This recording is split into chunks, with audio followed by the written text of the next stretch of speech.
Our first guest is Kelly Malatesta, and she has been on the radio for about 20 years, and you could hear her talk with Steve Drake all the time. She is with First United Mortgage Group. Kelly, welcome to the show. Hey, thank you, Bill. It's amazing, and here you are on our show.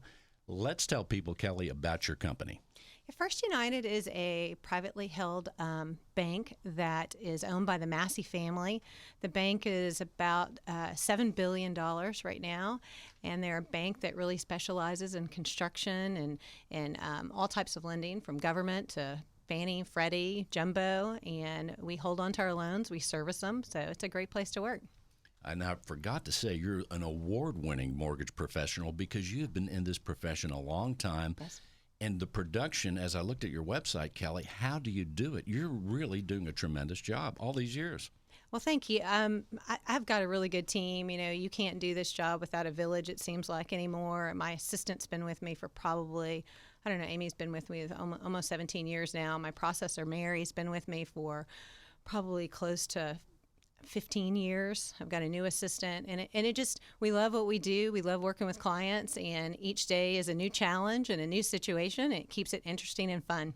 And what was fun is, as we mentioned before the show, in 2005, I got a loan from you and your company back then, and it was really a result of me hearing you on the radio way back in 2005, as I've been a big fan of talk radio, still am. So here you are today, and I finally meet you. Nice to meet you. I know. And if Mr. And Drake's your memory's better than mine. Well, apparently.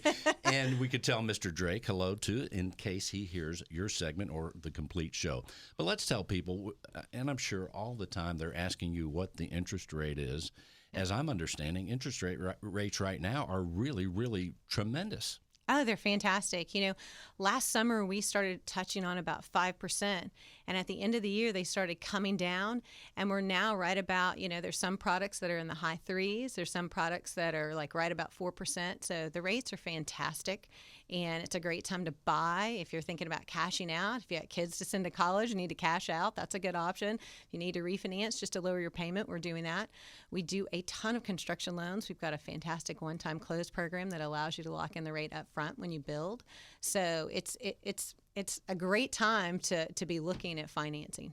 It really is. And you are located in the Woodlands, right? I am. Let's tell people, but your work goes beyond the Woodlands, I'm guessing, with your tenure with the company and with your in this profession. Absolutely. We'll lend in 48 states. And so I do loans all over the place. If you're buying a second home in Colorado or a second home in Florida, we'll do that.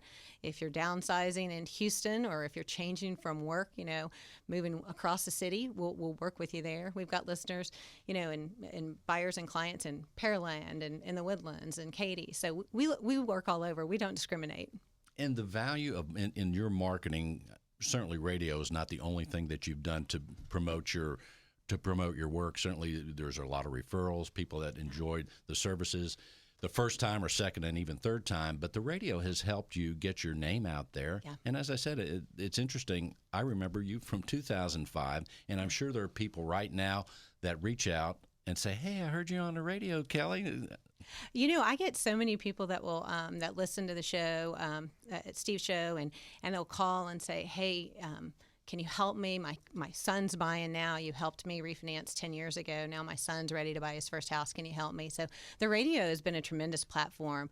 Like, I think it really is effective when refinances are in play, because it's such a quick way to get the interest rates out when they're moving or changing. We can get out programs quickly on the radio. So I've loved being on the radio all these years. It's been great. I've met a lot of great people. It opens the doors to a lot of opportunities as well. In fact, people can go to the podcast page. Let's tell them how they can get there if they want to hear a past episode. And the show is called KSCV Money Matters on 700 AM. And I think Steve's been on for, I don't know, 20 plus years. So, and I think I've been on pretty close, almost as long as him. But he's just been a tremendous friend and somebody I admire. He does a lot of good for his clients, and I love working with his radio listeners and anybody that's interested in purchasing or refinancing. And before this show, or a couple days ago, I was checking out his show and listening to the podcast, so people can always hear past episodes. Just Google 700 and Steve Drake, and it's going to all come up. And he has other great guests, too. But you are my favorite, by the way. Thank you. I appreciate that. So let's tell people, here we are mid-year, How do you see the year if you were to speculate and think about how the business, how the real estate market's going to be for the rest of the year? What do you think? Well, this year started out with a bang. I mean, we saw the market take off a lot faster than it normally does. Usually we get going, probably 1st of March. We see it starting to pick up. This year we saw that at the beginning of February, and it's been a tremendous year for me so far. I'm way ahead of last year's goals, and last year I think I did 131 million in mortgage loans, and so this year we're ahead of that. Wait a minute, 131 million? Mm-hmm. Yeah, that's a big number. You can tell the audience I look pretty tired, don't I? No, you look tremendous. You don't look like you've been in the profession that long. Just saying, but yeah, that's incredible. Yeah, it's been it's been a great run, and hopefully I love Houston. Houston's been a great place for me to work, and the people are friendly, and it's people are always moving from across the city and changing jobs, so it's always a fluid market for us. There are so many things that trigger a real estate transaction, and I think that's also one of the key drivers in your world, right? Yeah. So when we think about the interest rates too, they seem to be as low as they have been in a long time. Yeah. And what do you think? What do you predict there as we go forth? We have so many analysts that we read, and we do think that rates are going to stay pretty low throughout our analysts think that they're going to stay low throughout the end of the year. I think some of it's going to come into play with economic data that comes out.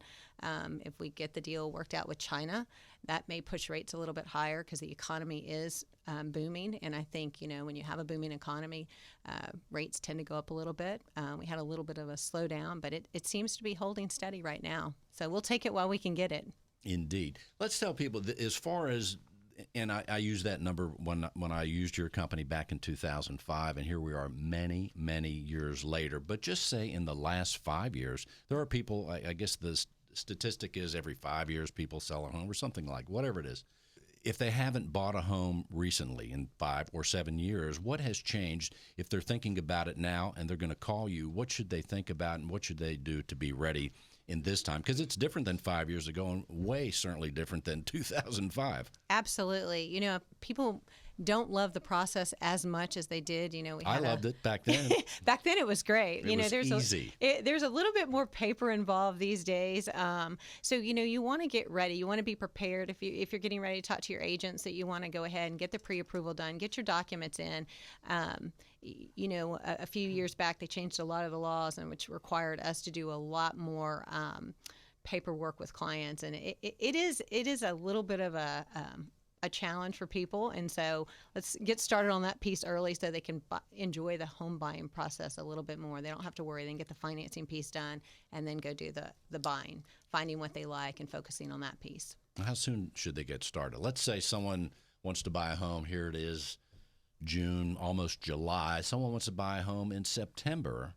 Is it a little too early just now? No, I would get started so even right now. Absolutely. That's a good word. Get it done. If there's any credit issues that show up, or if there's any employment issues that we need to look at, we see so many different issues.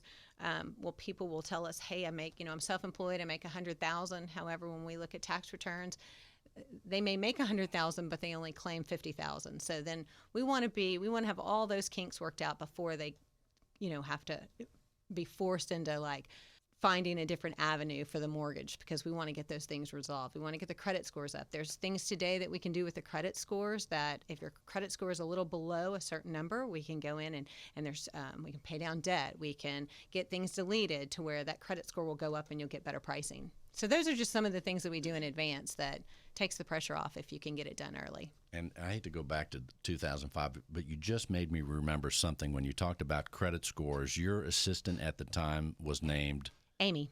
I remember talking to her after she checked me out, and I'm not bragging, but back then she used a phrase.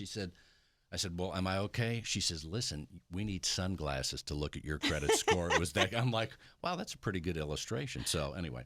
Hey, we love people with good credit. We'll take any and all, but we really love the ones with good credit. She said, I have to put on sunglasses to see that credit. I said, well, that's good. Thank you. So I've worked on that my whole life and still continue that. And I think others should. What would you tell people, especially when they're young, before they even think about buying a home, because it all starts with good money habits when we're teens and maybe even prior. But what would you tell youngsters and maybe your own kids? I'm working on that now. I have college twins. They just finished their freshman year, and I'm always thinking about how to prepare them going forward, paying their bills on time, live within a budget, don't overspend, save. When I got out, I saved 25% of my income because I wasn't used to the income. I tried to live on a smaller amount, and then I just started building savings. Obviously that helps, not overspending, not taking out too much debt, making sure you always make your payments on time. People don't realize that mortgage late count really hard on the credit score. The next is an installment. So just even one time someone's late on the mortgage, that's real bad. So that yeah, absolutely. I have a lady right now that they missed a medical payment, and we know we all hate those with the insurance company, but it brought her credit score down 40 points. So we're working to try to get that corrected and deleted. But you never know, and that's the importance of looking at that stuff early on before you start the house shopping. Well, you've been in the profession a long time, but not only that, you've done very well. You've been very successful. Let's tell people whether they're in the mortgage profession, real estate, whatever they do. Give us an idea. 'Cause you must have certain core principles of success that you adhere to, you stay with, and improve along the way. Give us an idea, maybe one or two things that you're doing that's helped you be an award-winning person. I always look at clients. I feel like I'm here to serve somebody else. My job is I'm offering a service and to treat people the way that I would want to be treated. I don't have a whole lot of patience, and so I want stuff quickly, and that was something I always felt like, that we turned things pretty quickly. We did estimates quickly. We did pre-approvals quickly. We tried to follow up also. We're also busy these days just following up the next day. Hey, how are you? What do you think about what I sent you? People are being bombarded with information. And so just treating people really the way you want to be treated in life. And that's just something, I grew up in a Christian household, and I just feel like that's important, and you treat people that way. It really is. And you serve others well, and it serves you well by practicing those things. There's no question about it.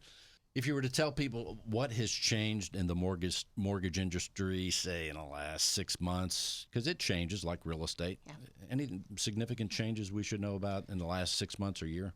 Yeah, we swung so far to one side with so much documentation, and where mortgage rules really tightened up. We're starting to see some of those things loosen up. We're starting to see more programs come back into the market. We're getting some down payment assistance programs that allow people to put zero down. There's some good programs out there now that are coming back. There's stated bank statement programs to where you can qualify off of bank statements. We don't offer that program, but there are a lot of places that are offering it. You do pay a higher rate for that type of program, but those things are starting to creep back into the market. And I think they serve a purpose as long as they're not abused. So interest only is another one. We do a lot of interest only loans, and they're done for a certain purpose.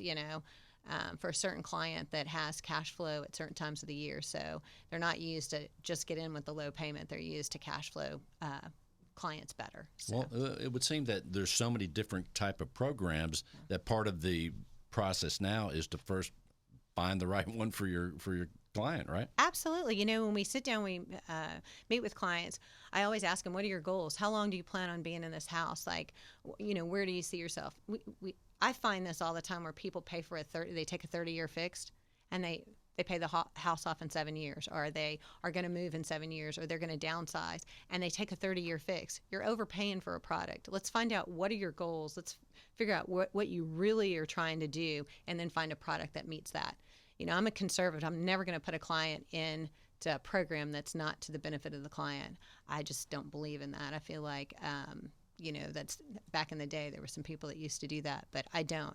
But I do want to meet your goals and what you're trying to accomplish. So let's find out. Certainly people will benefit from your experience all these many years. Kelly, before we close out the segment, what else would you like people to know? Just give us a call. We'd love to earn your business. We are there every day of the week. I think I'm there at least 8 to 10 hours almost every day. I work Saturdays, I work evenings. So call us. We'd love an opportunity to earn your business. And the number is? 281-367-0188. 281-367-0188. The one and only Kelly Malatesta. Kelly, thank you for being on the show. Give her a call at 281-367-0188. Kelly at First United Mortgage Group. Thank you, Kelly. Thank you, Bill. We're coming right back. Stay with us.